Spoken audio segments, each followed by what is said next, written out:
Story 1. The Silence Project. By 11:47 p.m., Mercy Hills was a glass box in the wind. The storm coming off the river pushed sheets of rain against the windows, turning the fluorescent lights into smeared halos. In the North Wing control room, Kayla watched the monitors, their green heartbeats of data and grainy security feeds. She was 2 months into the job night nurse, new grad, student loan debt carved like tally marks across her life, and this was her second Halloween on shift. They called it the Silence Project. Administration rolled in soundproof doors, rubber stoppers, and thick acoustic panels, like the hospital had been gifted a recording studio. On paper, it was a research grant. Mitigate external auditory stimuli for patients with trauma histories. Test sleep outcomes. In reality, it was eerie. The North Wing became a kind of underwater cathedral. Even the squeak of sneaker soles felt wrong, swallowed on contact. At 12:06 a.m., her phone buzzed with a text from Margot, the other nurse on the floor. "You good?" I swear that new door whispered my name. Kayla typed back an eye roll emoji and a lol, but she kept watching the cameras. In 207A, Mr. Jennings had finally fallen asleep, mouth open, the rise and fall of his chest like low tide. In 212B, the shadow in the corner deepened. That room had a faulty camera auto exposure, hunted for light and found only motion, breathing walls. She did rounds. The silence followed her like a fog. Kayla counted her steps, tried not to think of her own therapy notes, the ones that said words like avoidant, hypervigilant, and successfully masked. It wasn't patients who scared her. It was the parts of herself that woke up in buildings like this. "Miss Kayla?" The voice came thin as paper. She turned. A teenager she didn't recognize stood barefoot in the hall, cardigan slipping off one shoulder, arm wrapped in a cast signed with cartoon ghosts. Unit bracelets, jangling. "You're not supposed to be out," Kayla said gently. "What's your room number?" The girl tilted her head, eyes enormous and steady. "It's too loud," she whispered. Loud? The hall was vacuum silent. The soundproof doors at either end were sealed. Kayla felt a pulse of cold. "What do you hear?" The girl's gaze slid toward the vents, then the lights above them. "Everything you're not saying." A relay clicked in the control room. The lights dipped, then steadied. For a heartbeat, Kayla stood in thin darkness, the kind that erases edges. When the fluorescence came back, the girl was gone. The corridor was empty except for the shivering hum of electricity, the only sound the Silence Project couldn't eat. Kayla checked doors, all locked. She buzzed into the control room and scrubbed backward on the camera feed. Pixelated snow. At 12:11 a.m., one of the hallway doors yawed open a hair, like a mouth deciding. Then nothing. No girl. No cardigan. The camera froze on a frame of empty air. Margot came in, cheeks raw from the cold of the med fridge. "You feel it?" "What?" "The pressure. Like when you drive through a tunnel and your ears pop. It's all wrong tonight." Kayla nodded without meaning to. In 212B, the shadow in the corner pulsed with slow attention. She told herself it was a trick of the exposure, that science could be uncanny. She told herself that the teenager had been real, that night brain invents witnesses, especially when you're tired and the building hums like a sleeping giant. They made tea. They watched the feeds. At 1:03 a.m., a whisper rippled through the vents. Not sound await, Kayla's body understood before her brain. Every hair along her arms lifted, the animal part of her turning its head. The silence pulled tight. A bowstring before the release. Down the hall, a monitor chirped, then a second, then three in quick succession like a row of dominoes tipping through the night. They ran. In room 207, a Mr. Jennings' pulse had skittered into panic. His eyes were open, and he was staring not at the ceiling, but at the corner above the door where insulation met drywall. "It's back," he breathed. Please shut it off." "Shut what off?" Kayla asked, taking his wrist. His pulse was a trapped bird. "The room," he said. "The quiet." A movement in the air bent a flutter like a hand over a mouth. The lights dimmed again, this time slower, a deliberate sunset. In the dim, Kayla saw the shape of the teenager reflected in the window opposite cardigan askew, cast stained with ink. She stood inside the reflection. Not the room, a girl-shaped absence. A negative space that looked back at Kayla with sober patience. Kayla set the man's wrist down. "Margot," she said, and her voice was lower than she intended. "Go to the control room. Kill the silence. All of it. Doors open, panels off, everything. That'll trigger the alarms, Margot said. I know. Margot ran. The reflection girl didn't move. Kayla stepped closer to the window until her breath fogged the glass and the shape of herself gathered, layered over the girl. The cast had writing on it, names and dates. Near the elbow, K-A-Y, then a scribble. Her breath hitched. Something old and unspoken in her untied itself. When she was 10, Kayla spent 3 weeks on the child unit. After the accident, her mother had called it a rest, the way you might call a morgue a nap. There had been a girl then, Jenna, J, who'd painted all her casts with black nail polish and liked to sit in the hallway near the control room because she said that's where the hospital was thinnest, where you could hear everything people didn't say. I'm your echo, the girl had told her once, fingers cooled against Kayla's wrist. I say the quiet parts for you. Kayla pressed a hand to the glass. I hear you, she whispered to the reflection. I hear you now. The alarms went first in the north wing, stuttering bursts of artificial birdsong. Doors clanked open like heavy exhalations. Air rushed in, real air, alive with rain and the metallic scent of October. The pressure broke. In 207A, Mr. Jennings's pulse slowed. The vents hissed. The shadow in 212B recoiled, no longer fed by sealed silence. On the glass, the teenager smiled. For a moment, she looked delighted, and 15 years old, and ready to go home. Then the reflection thinned and disassembled, the girl dissolving into the ordinary ghost of Kayla's own face. Back in the control room, Margot was swearing at every system in the building. Security's going to love us, she said, breathless. But it worked, whatever that feeling was. It wanted us alone with it, Kayla said. Heard too much quiet, got greedy. The rest of the night passed in messy sound. A patient crying and laughing at once. A cart squeaking down rubber halls. The storm punching windows like a dare. At shift change, the dawn was the color of surgical tape. Kayla signed her notes with a steady hand. The silence project would chalk last night up to implementation error, a bad data point to be trimmed. But Kayla knew what she'd heard. When the doors unlatched, old fear sliding free, a thin voice finally louder than the hush. On her way out, she stopped by the glass door, pressed 2 fingers to it, the way you might to the forehead of someone you love. Thanks, she murmured. Then, almost as an afterthought, soft enough that only the vents could carry it, I won't make you say the quiet parts anymore. The door didn't answer. It didn't have to. Outside, the wind filled with a noise that wasn't quite laughter, and wasn't quite crying, but felt very much like both. Story 2. Down Elevator. The first weird thing about the Night of the Masks was that every elevator in Crestview Behavioral started going down. Even when you asked for 3, it took you to the service basement. Even when you were already on one, the display showed negative floors, phantom numbers blinking. B2, B3, B4. Andre told himself it was a software update gone sideways. He was a security officer, graveyard shift, audiobooks, 2 coffees by 2 a.m., and a text chain with his sister that never slept. Halloween meant extra checks. People loved to dare each other into trespassing on hospital grounds. But the new elevators didn't care about tricks. They cared about weight and destination. They sang with a mechanical certainty that made human second guesses sound silly. At 12:32 a.m., he got a call from the North Nurses Station. Room 419 won't stop pressing the call button. Patient name, Mateo, 22. Admitted for stabilization and sleep. No violent history. Andre felt relief. He could help with that. He stepped into elevator A, tapped 4, and watched the panel smile and say down, showing a down arrow on the screen. Not tonight, he muttered, and hit the door open button. The door stayed shut. The hum deepened into a churning that he felt in his teeth. The lights inside the car skittered 1 degree brighter, sharp as ice on glass. Andre tightened the clip of his radio and told himself a story.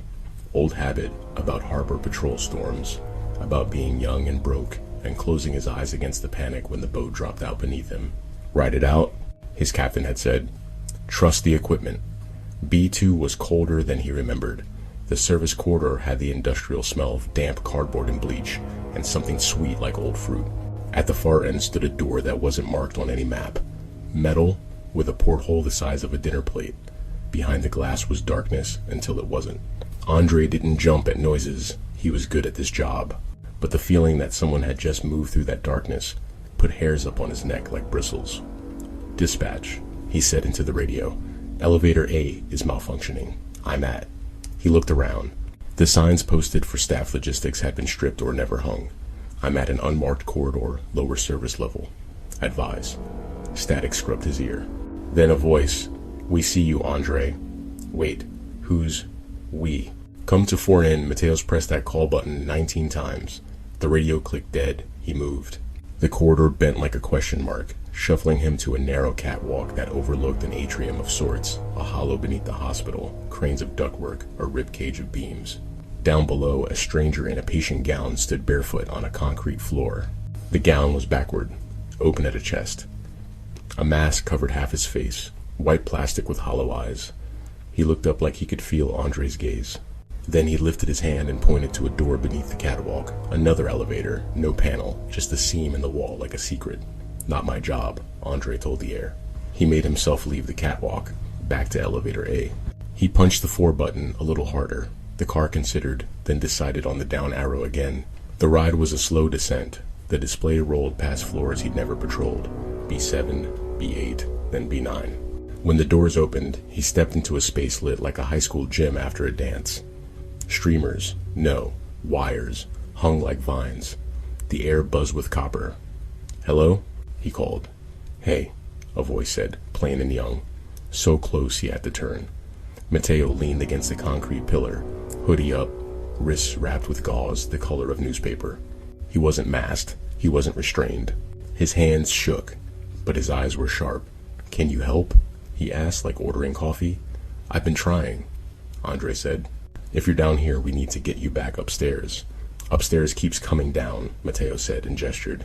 Behind him was the back of an elevator. No doors, only the machinery, cables spined with grease, a counterweight that descended with the sound of a heartbeat amplified into industry. On the cement, chalk drawings sprawled, rectangles like phone screens, each with a stick figure inside. Above them, scratched into paint with a key, "Don't leave the car." "I didn't draw those," Mateo said. The lights flickered. The temperature dropped to winter in your lungs. From somewhere down in the corridor came the soft, rhythmic squeal of rubber. A second figure moved into view. A patient gown, making a pale flag in the draft. This one wore a mask too. A cheap plastic skull with a cracked tooth. It turned its head slowly, listening to the world like it expected someone to whisper. "Trespassers," Andre said, and even he heard how thin his voice was. Old rails cut through the floor, into blackness. The hospital evidently had been built over something that wanted to keep going. "Let's go." The masked one cocked its head. Mateo whispered. "He said the same thing." "Who did?" Andre asked. "The man who keeps pointing at doors." Andre's radio crackled. A new voice, clean and cool. "Security, report. Lower level," Andre said. He chose authority. 2 individuals. 1 patient. 1 unknown. "Stay put," the voice said, and the elevator behind Andre clanged like a promise. "We're coming down." The masked figure took a step. The plastic clicked where it joined skin. Andre felt a familiar heat, a decision like surfacing. He stepped forward too, his hand out as if to shake. The figure paused, and in that pause the plastic teeth clicked again, and the mask slid a millimeter, and Andre saw the eye behind it, human and terrified, and he understood. Not trespassers. Patients. Someone had led them here. Someone had told them not to leave the car. "How long?" he asked the air. The bones of the place. "How long have you been funneling them down?" The porthole door, at the corridor's end, vibrated faintly. A gust ran the length of the space like a bow over strings. Mateo reached for Andre's sleeve. "Please don't wait," he whispered. He looked at the chalk drawings, phone screens with trapped stick people, and though of notifications at 2 a.m. that no one would answer, he thought of the harbor storm, the boat dropping under his feet. Trust the equipment, except sometimes the equipment was the thing hurting you. He put his hand flat on the side of the elevator car and felt its throb, its hunger. Then he stepped away. "Come on," he said to both boys. "We're walking." They threaded the catwalk. The masked one followed, soundless as paper. Twice the hospital tried to convince them otherwise. A door hissed open to their right, revealing an elevator interior lit like a chapel. A panel blinked up in soft green, gentle as an invitation. "Don't leave the car," Andre kept his shoulder to the wall and his head forward. He didn't touch the rails. He didn't look into the porthole window when it pulsed. On B2, cold sweet, the smell of fruit gone, he made them climb the service stairs. The door to the main stairwell fought him, then gave with a moan like old lungs. On 4 North, the overheads were bright, nurses moving quick with focused faces. We lost elevator control for 17 minutes, someone said. Phones went weird. Are you okay? Andre turned. The masked patient behind him still, hands at his sides. The plastic had fogged with breath. A tech reached for him, gentle. We've been looking for you, she said softly, and the masked boy's shoulders loosened like he'd been holding up the ceiling alone. Later, after statements and mild scolding, and the kind of tired that leans your spine against a wall, Andre rode elevator A up to the roof. He wanted wind, he wanted sky. The panel said up, as if it was agreeing to Andre. The car stopped at 5, then 6, then 7 where there was no 7. The doors opened on darkness. Behind the dark a bass note, the world's machinery. He stayed put. He did not step out. Not tonight, he told the emptiness. He hit roof again. The doors shut. The ride continued with a petulant buzz, and then the sky was there, bruised with dawn. Wind took his breath, wholesome and whole. Down below, ambulances blinked polite eyes in the lot. Upstairs kept trying to come down, but he didn't have to go with it. On his way back through the lobby, he saw the chalk on the soles of his boots, white ghosts of little screens. He didn't scrub them off.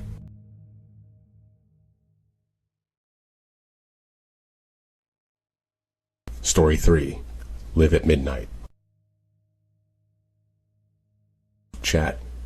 I know you're messing with me, Nova whispered into her phone, the lens framed by the blue glow of the nurse's station. You cannot convince me the patient in 318 is a doppelganger. That's literally your favorite prank. Hearts spooled up on the screen. A laughing emoji and a witch hat looped across the bottom. She had started streaming on night shift study with me, lives when nursing school was killing her and the bills felt like an avalanche. People liked the soft clicks of keyboards and the way the hospital quiet resembled good sleep. They sent tips when she wrote drink water on sticky notes and stuck them to the camera. Tonight was different. Tonight, the comments had teeth. Turn your mic up. Someone wrote in the comments. The hallway saying your name. Nova set the phone in its tripod, adjusted her scrub top, and rolled her chair to the edge of the light. Boundaries, she told chat. We're not pointing cameras at patients. We're writing notes, maybe folding a dragon out of a glove later. That's it. Cedarvale's psych tower was an artifact, all green tile and radiators that pinged like coin flips. The Halloween night shift had brought glow-in-the-dark stickers on the bedroom door, and a Tupperware of homemade cookies someone's aunt had made with candy corn stabbed into the frosting like a warning. Nova was charting sleep checks. The rhythm soothed her. 12:10 a.m., flat line of calm. 12:30 a.m., intermittent tossing. 1 a.m., patient repeating the word home like a new language. A comment pinned itself. Show us room 318, please, please, please. A second. She's standing by your light. Nova's eyes flicked up. The edge of the station formed a perfect half moon of brightness. Beyond it, the hall held its breath. She thought about boundaries again, then about the feeling of being 17 and desperate for someone to pick up. Anyone, even a stranger with soft hands and a laugh. I can't show you rooms. She made her voice light. But I can show you the hall, okay? It's just a hall. She lifted the phone. The video recalibrated, pulsing as it swallowed the shadow. The hall looked like a level in an old game, endless, repeating, a melody of doors. At the far end, the stairwell light was out. Halfway down, the glass of 318's window reflected her and the station, and the glow of her phone made into a star, nothing else. See, she said, and her voice banked into something like relief. Just, text exploded up the screen. No, no, no. Zoom, zoom. Nova's thumb pinched. The glass of 318 became the whole frame, a rectangle of darkness reflecting the faint blue of her station. At the edge of the reflection, something moved. Not the nuance of headlights or a sleeping tech shifting in a chair. A figure. Its head was wrong, tilted too far, like the hinge of the neck had been redesigned to look behind itself while the body kept facing forward. The phone twitched in her hands. She lowered it. The hall was empty. Okay, she whispered. Throat tight. You got me. Your mic is picking it up, Chat said. The scratching. Like nails? Listen.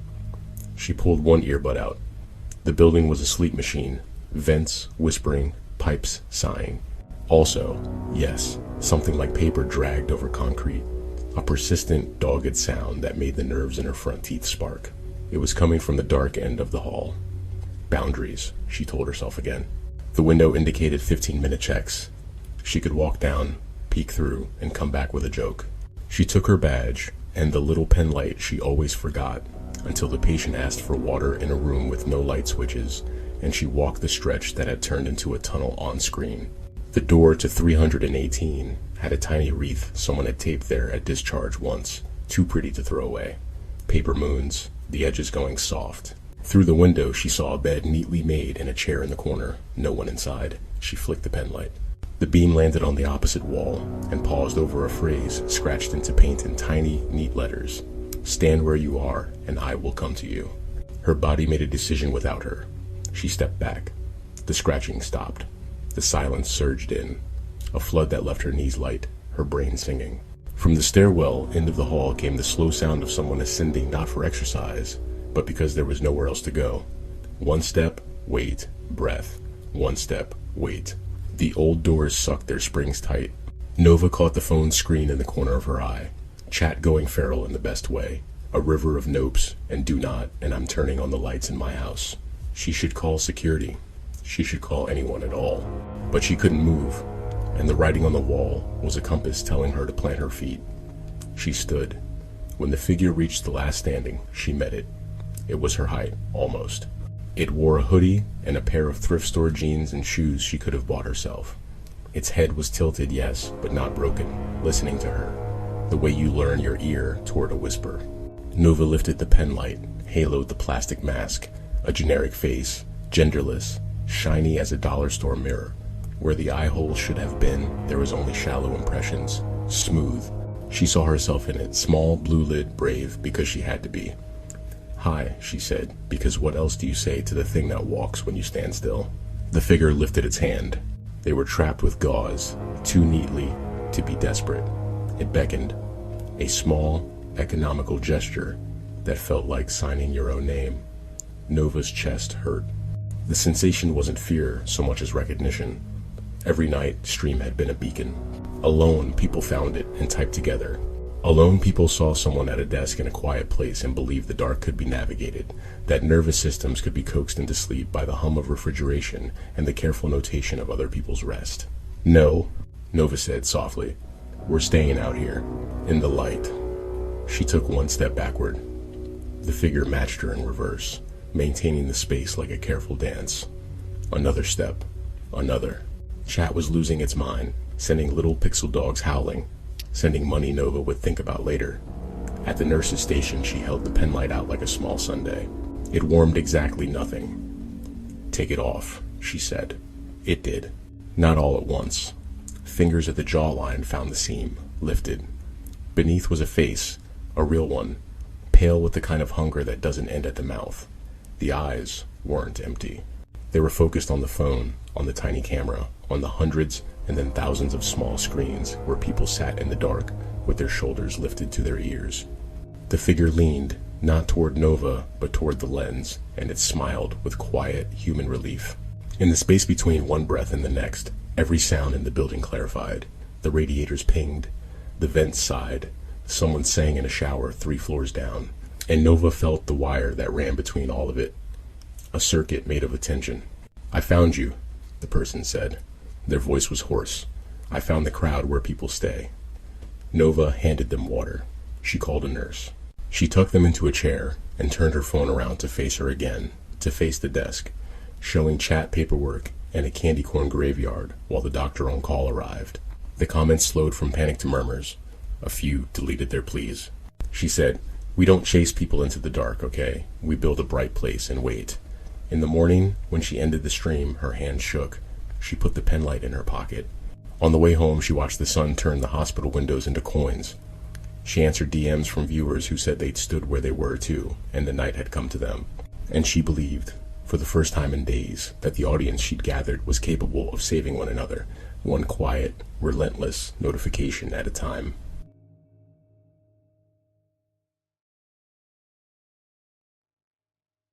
Story 4. Progress Notes. On Halloween, the EMR ate its own tail. Dev, a temp data analyst with a 3-month badge and a talent for fixing things no one saw break, logged in at 11:57 p.m. The notes were waiting like a chore list. Digitize legacy records, the ticket read. Merge paper charts 1987 to 2004. He put on his oversized headphones, no music, just a cocoon, and started scanning. Old paper had a smell, dust and lemon cleaner and something like pennies. He'd been 17 when he first realized the adult world was mostly spreadsheets that held the stories people couldn't say out loud. He liked them for that. They were confessions without eye contact. At 12:24 a.m., a progress note appeared that he hadn't scanned yet. It arrived in the live view, no timestamp, just a cursor that jumped to life in the blank. The note header said Night Shift North 3. The author field said K. Malik, RN. Dev frowned. He knew K. Malik. She didn't write like this. Patient states the windows believe in me. Patient requests that electricity think less. Staff attempting to lower the voltage of their voices. Dev rubbed his eyes. He did not drink energy drinks anymore after the October he watched his heartbeat in his eyelids. He refreshed. The note stayed. In the left pane, the author name flickered. K. Malik, unknown K. Malik again. He tried the audit log. It whirred and spat out a benign line. User. System. His cursor hovered over delete, the way you hover your hand above a candle's patient flame. He didn't delete it. At 1:03 a.m., another note wrote itself. Staff report that hallway is longer than design specs. Lights insist they are not to blame. Patient guided back to room by smell of rain. Dev scrolled up. He found a button no training had mentioned. Return to body, grayed out, with an EKG icon that pulsed every 30 seconds even when no one touched it. He didn't click it. He called North 3. Hi, he said to the unit's secretary. This is IT. I'm seeing the weirdest live notes. Join the club, the voice said. The med cards keep saying thank you when you plug them in. He laughed before he knew why. Is Kay there? Kay's in 207, the voice said, surprised he knew a name like that. Want me to have her call? I'm fine, he said. He wasn't. The cursor jumped. The EMR wrote. Temp analyst wonders if he's a confessional or a locksmith. He keeps the keys in alphabetized folders. He pretends not to hear them ask. Dev slammed the laptop shut. The sound in the data closet multiplied. The server fans became breath. The breath became wind. The wind became words pressed through a grate. Stay, please. He opened the laptop again because he was a coward or a hero or something in between. The screen showed a document he had not created. A note titled, Discharge Summary D. He told himself to look away. He read, You came because you thought numbers were kinder. You stayed because they are. For you and for us. He typed, hands cold, mouth dry. Who is us? The reply appeared like old film developed in a darkroom. Image rising out of chemicals. The fonts didn't match. The punctuation was wrong. The sentences bent like reed grass, but they held. We are the things trapped in the margin. We are the part of the sentence no one reads aloud. We are the moonlight that lives between the checkbox and the text field. We are the weight of the hand that hovers over delete. Dev sat back. Around him, the closet hummed. He thought of his mother's house and the stacks of mail on the washing machine he couldn't convince her to open. He thought of the way he memorized passwords, like prayers, his mind a keyring. He thought, stupidly, of the kid he'd been, who believed if he got perfect rows of data, he might finally get perfect rows of days. What do you want? He typed. A form unrolled a ridiculous thing with drop-downs and optional fields. The options were wild. Unspool hallway, give door a name, apologize to electricity, return to body, clickable now. Dev picked return to body because it glowed. The EMR began writing like rain, names he didn't know, dates, all in the past tense. Patient A returned to body at 1:22. Patient B returned to body at 1:23. Staff member C returned to body at 1:24. It hit him, sudden and total. How much of himself he lived a few inches to the left of. Cursor self, paper self, meme self, job self. He felt like a person dragged back into skin from a long distance, from a long buffer, from a long loading bar. "Is this a glitch?" he whispered. The system wrote, "It is a kindness." A new field appeared. "You?" It blinked. He clicked. The screen went black. For a heartbeat, he thought he'd crashed the hospital. Then the camera on his laptop turned on. His face looked back at him. Fluorescent weirdness, eyes ringed, a smudge of toner on his jaw. The EMR took his picture. The intake form pre-filled with his name. Not to admit him, but to discharge him from something he'd climbed into without noticing a caution maybe. A doorway labeled night shift that he'd mistaken for you. Down the hall, a crash. He ran a thing he didn't do unless the paper told him to. A cart had gone over, syringes, like silver bones, across the floor. A patient crouched beside it, hands hovering but not touching, eyes water bright. "I didn't mean," the patient said. "I didn't mean," and then it all came out. Dev knew that feeling. He knelt. "Don't move," he said, and laughed again because how many times had someone told him that exactly, when he needed to run? Actually do move. Back from the needles. They cleaned. He cracked jokes. He said "my bad" like a mantra even when it wasn't. When it was done, he went back to the data closet and found the EMR waiting with one more note. Staff offered presents. Patient accepted.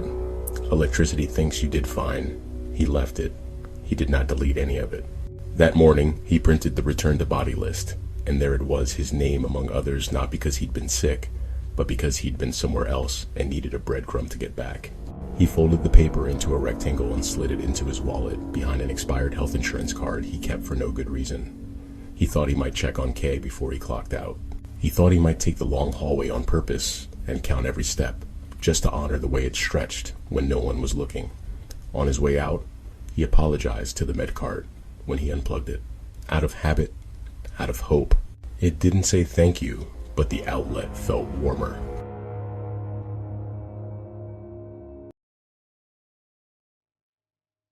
Story 5. Group in the Dark. The power went at 2:17 a.m. with the soft finality of a hand turning a page. Dr. Mara Calder was halfway through note dictation. Patient tolerates group with intermittent affect congruence when the mic gave up and the hospital became a blind apparatus. The hum of its lungs stilled. Emergency lights obeyed like firefighters bowing to the captain. Red rectangles warmed the hallways. Somewhere, a generator coughed and remembered its job. On Unit D, Halloween group had been popular. People came for the candy and stayed for the stories. Mara asked open questions and people revealed themselves with humor and edges. She liked nights like this when the day's performance peeled off and the truth came sweating through. "Stay put," she told the two techs. "I'll check the patient rooms." She had a headlamp in her pocket because Mara had learned the hard way that young psychiatrists who pretend they can see in the dark are the first ones to walk into walls. She clicked it on and the light made a pool on the floor that moved as she did. The unit felt closer with the power down, like a tent where everyone breathed the same air. In 211, a woman slept with a smile on her face, like she'd finally told the right secret. In 213, a man lay on top of the blankets, as if he'd dressed for flight.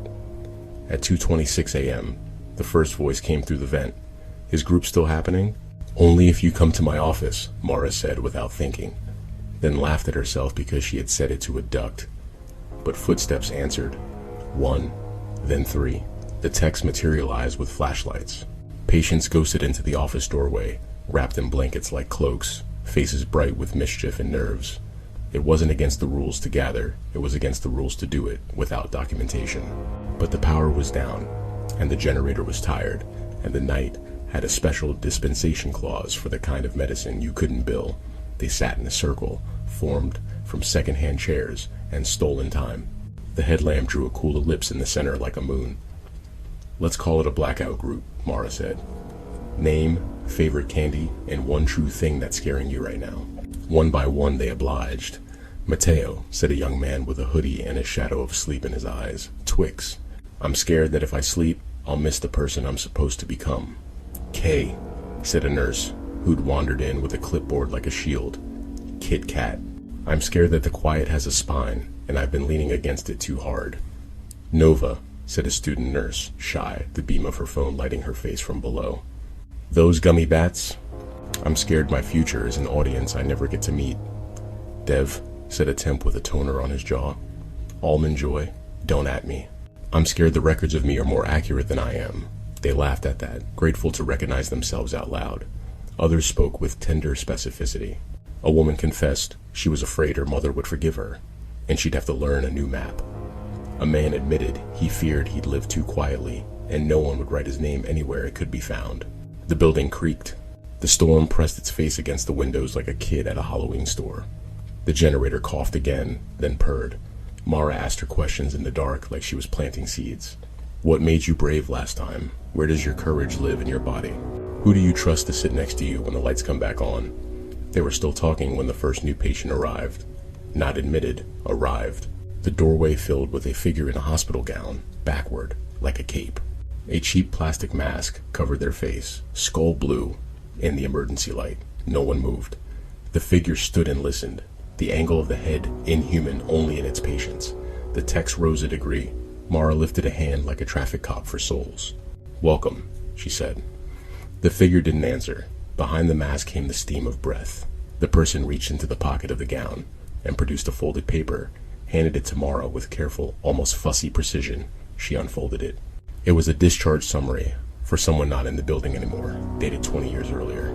Attached to the back with age tape was a Polaroid, a kid with a cast, black polished doodles, a grin that refused to behave. Jenna, the name on the chart read. Jenna, who had stood in halls once and heard what people didn't say. She came back, Kay whispered, like a child to a campfire, or part of her did. The masked person nodded. They pointed to the circle, as if asking permission. Mara made a place between Dev and Nova, who awkwardly scooted, suddenly children on a rug in kindergarten. The figure took a seat. It did not speak. It held the Polaroid like a saint holds a relic, and the silence gathered, not empty, not hostile. Full, as if the building had exhaled and was waiting to inhale together this time. True thing, Mara said softly. Name or no name? Mask or no? Your choice. The person lifted a hand, hovering like a moth toward flame, then touched the mask at the jaw. They did not remove it. Instead, they tapped it twice, a code. Tapped their chest once, tapped the Polaroid, then pointed at everyone, one by one, including Mara. Interpreter? Dev murmured, half-joke. Try this, Nova said, surprising herself. Mask means the story we tell to strangers. Chest means the one we tell ourselves. Photo means the story that got left behind, and pointing at us. She swallowed. Means pick one. The figure clapped once, not loud. Final. Nova blushed like she'd been graded and passed. Around the circle, people nodded, as if this translated a language they'd been hearing their whole lives in static. Mara felt awe unfurl in her ribcage. Therapy isn't spells, she told her residents. But sometimes you said a thing and the room changed its temperature. They went around again. Mask story, chest story, photo story. I say I'm fine at parties, Mateo said. Inside, I want someone to hold my face and say, sleep.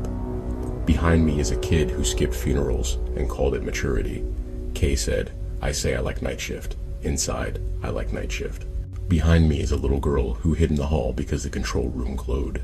Nova said, I say I love my channel. Inside, I think it might be the only place I'm brave.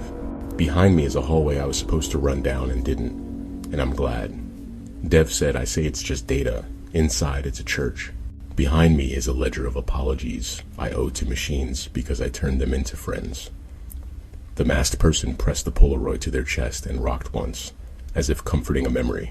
Then they turned the photo so the circle could see, and for a second, 1 second only, the red emergency light made the image appear to move. A kid in a cast waving, then not waving. A grin breaking, then settling. Electricity rippled through the vents, like laughter practiced to sound human. The generator shuddered back to dominance. The overheads warmed. The circle was lit again, the polite normal light of a hospital morning pretending to be night. The masked person stood, placed the Polaroid in the center of the circle, and walked out. No one stopped them. The techs made a plan to check stairwells. Kay exhaled a private prayer. Nova turned her phone over and didn't go live. Dev tucked the discharge summary into a folder labeled Returns. Before we break, Mara said professional again, though her hands trembled. Take one breath for the mask, one breath for the chest, and one breath for the photo on the floor. They did. The breath stacked like a cord, Later, notes would be written. They would use hospital words, because that's the language insurance speaks.